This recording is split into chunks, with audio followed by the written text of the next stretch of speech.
یہاں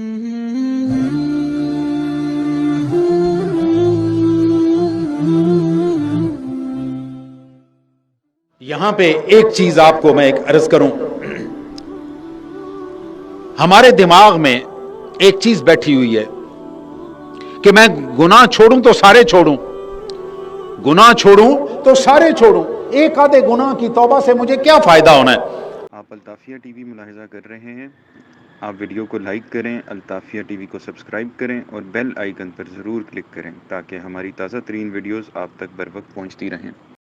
آئیے ذرا قرآن پاک سے پوچھتے ہیں، اللہ تعالیٰ سے پوچھتے ہیں، یا اللہ کیا میں ایک گناہ سے توبہ کر سکتا ہوں؟ سورہ توبہ قرآن پاک کی 9ویں سورت 102 نمبر آیت۔ اللہ تعالیٰ ارشاد فرماتے ہیں وَآخَرُونَ اعْتَرَفُوا بِذُنُوبِهِمْ، کچھ لوگ ایسے بھی ہیں اس کی مخلوق میں، آپ اور میں جو بیٹھے ہوئے ہیں، ہم میں کچھ لوگ ایسے بھی ہیں جو اپنے گناہوں کا اعتراف کر لیتے ہیں، آپس میں نہیں، اللہ کے سامنے مصلی بٹھائیں، آدھی رات کو تہجد کے ٹائم پہ اٹھیں۔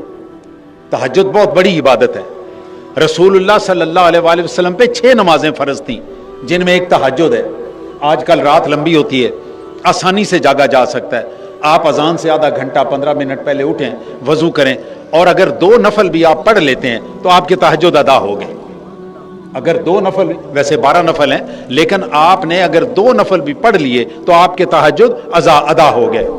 اور اس کے لیے ایک آسان سا مسئلہ، اگر آپ جاگ رہے ہیں، شب بیداری کرنی، شب بیداری تو اب رہ ہی گئی ہے، موبائل سے ہی کھیلنا ہوتا ہے اب تو بچوں نے ہمارے، تو اگر آپ کو آدھی رات گزر گئی ہے تو آپ آدھی رات کو جائے نماز ڈالیں اور اپنے تہجد پڑھ لیں، اگر آپ کی رات جاگنا ہے تو۔ اگر نہیں جاگنا تو پھر آپ سو جائیں، سونے کے بعد جب بھی آپ اٹھیں، بھلے آپ 10 منٹ بعد اٹھ جائیں، 5 منٹ بعد اٹھ جائیں، گھنٹے بعد اٹھ جائیں، جب بھی آپ اٹھیں آپ تہجد پڑھ سکتے ہیں۔ اب پچھلی رات آپ تہجد کے لیے اٹھے، 2 نفل پڑھیں تہجد کے، اور پھر اللہ کے سامنے سجدہ ریز ہو جائیں، اپنی پیشانی رب کے سامنے ڈالیں، جھک جائیں اس کے آگے اور اس سے باتیں کریں۔ اب رب سے باتیں کریں، چپ کر کے نہ بیٹھیں، رب سے اس طرح باتیں کریں جس طرح ہم آپس میں باتیں کرتے ہیں۔ یا اللہ میں بڑا گناہ گار ہوں، میں نے بہت گناہ کیے ہیں، اپنے گناہوں کا اعتراف اللہ سے کرنا ہے، بندوں سے نہیں کرنا، یہ ذہن میں رکھیے۔ بندوں کے ساتھ گناہ کا تذکرہ، مثلا ایک بندے نے کوئی رشوت لی، وہ اپنے کسی دوست کو جا کے کہتا ہے کہ یار آج میں نے فلانی رشوت لی، اس بات سے منع کیا گیا ہے، اس بات سے منع کیا گیا۔ کیوں منع کیا گیا؟ جب ایک بندے نے رشوت لی کسی سے، اب اس کے 2 گواہ ہیں، ایک گواہ اللہ کی ذات ہے اور ایک جس سے اس نے رشوت لی، یہ 2 گواہ ہے نا۔ اب جس کو وہ بتا رہا ہے اسے اس نے خود گواہ بنا لیا ہے، تو حضور اکرم صلی اللہ علیہ وآلہ وسلم نے فرمایا کہ اپنے گناہوں پر گواہ مت بناؤ۔ اللہ نے جو ستار کہتے ہیں گناہوں کو چھپانے والا، اللہ نے آپ کے گناہ چھپا رکھے، تو آپ خود کیوں اپنے گناہ شوخی میں آ کے یا اپنے آپ کو وہ بڑا ثابت کرنے کے لیے آپ کیوں گناہ لوگوں کے سامنے بتاتے ہیں؟ اپنے گناہوں کا اظہار اللہ سے کریں، بندوں سے نہ کریں۔ اللہ نے پردہ رکھنا ہے، بندوں نے آپ کا پردہ نہیں رکھنا۔ قیامت کے دن آپ کے گناہوں پہ ایک گواہ اور ہو جائے گا جس کے ساتھ آپ ذکر کریں گے۔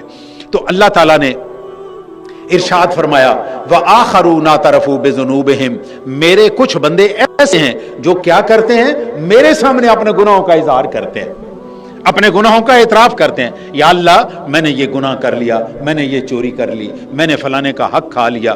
اب یہ کرنے کے بعد خَلَطُوا عَمَلًا صَالِحًا وَآخَرَ سَيِّئًا، اب ان لوگوں کی حالت یہ ہوتی ہے، عملاً صالحا، وہ نیک کام بھی کر رہے ہوتے ہیں، نماز بھی پڑھ رہے ہوتے ہیں، روزہ بھی رکھ رہے ہوتے ہیں، حج بھی کر رہے ہیں، عمرہ بھی کر رہے ہیں، نیکی کے سارے کام کر رہے ہوتے ہیں، وآخر سیئا، لیکن اس کے ساتھ ساتھ وہ گناہ بھی کر رہے ہوتے ہیں، جھوٹ بول لیا، حق مار لیا، ڈیوٹی ادا نہیں کی، وغیرہ وغیرہ جو بھی ہیں۔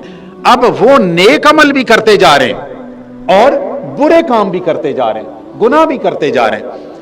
اب یہ ہم ساروں کی یہی حالت، میری بھی یہی حالت ہے، میری بھی یہی حالت ہے۔ چلو نماز بھی پڑھ لی اور پتہ نہیں اور کیا کیا کچھ کرتے ہوں گے، اللہ تعالیٰ ہم سب کے پردے رکھے، میرے بھی پردے رکھے، آپ کے بھی پردے رکھے۔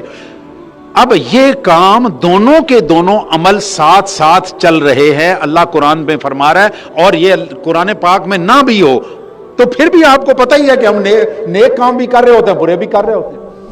کوئی بندے ایسے ہوں گے جو نیک زیادہ کر رہے ہوں گے، کچھ لوگ ایسے ہوں گے جو برے زیادہ کر رہے ہوں گے۔ آگے کیا فرمایا آیت میں؟ اللہ تعالیٰ نے فرمایا عسى اللَّهُ أَن يَتُوبَ عَلَيْهِمْ، جو بندہ نیک کام بھی کرتا جا رہا ہے اور اس کے ساتھ برے کام بھی کرتا جا رہا ہے، ہو سکتا ہے اللہ تعالیٰ اس کے نیک کام کی وجہ سے اس کی نیکیوں کو اس کے گناہوں کے اوپر غالب کر دے۔ اس کی نیکیوں کو اللہ تعالیٰ اس کی طرف اس طرح سے متوجہ ہو کہ اس کی نیکیاں بڑھاتا جائے اور اس کے گناہ کم کرتا جائے۔ میں اس کے اوپر ایک اپنے تجربے کی بات کرتا ہوں، اور بڑے عرصہ دراز سے میں اپنے دوستوں کو، بچوں کو، اب تو میرے زیادہ بچے ہی ہیں، میں ان سے ایک مشورہ ان سے دیتا ہوں، اپنے جو میرے نوجوان میرے ساتھ سن رہے ہیں ان سے میں یہ گزارش کرتا ہوتا ہوں، جو آپ سے گناہ ہو جاتے ہیں یا جان بوجھ کے آپ کر لیتے ہیں، اس کی وجہ سے اگر آپ کوئی نیکی کر رہے ہیں تو وہ نیکی نہ چھوڑیں، وہ نیکی نہ چھوڑیں۔ ہم کہتے ہیں نا، وہ دیکھو جی فلانا نماز بھی پڑھ رہا ہے اور نماز کے ساتھ ساتھ اس نے جھوٹ بھی بول دیا۔ اس نے جھوٹ کا حساب الگ دینا اور نماز کا حساب الگ دینا ہے۔ اگر وہ جھوٹ بھی بولے اور نماز بھی نہ پڑھے پھر ٹھیک ہے، نماز کا حساب الگ ہے۔ اس کے جھوٹ کی وجہ سے نماز کا حساب اس کا معاف کو نہیں ہو جانا، یا نماز کی وجہ سے اس کے جھوٹ کا حساب معاف نہیں ہو جانا۔ اس لیے اس کو چاہیے کہ نماز ادا کرے اور کوشش کرے کہ وہ جھوٹ چھوڑ دے۔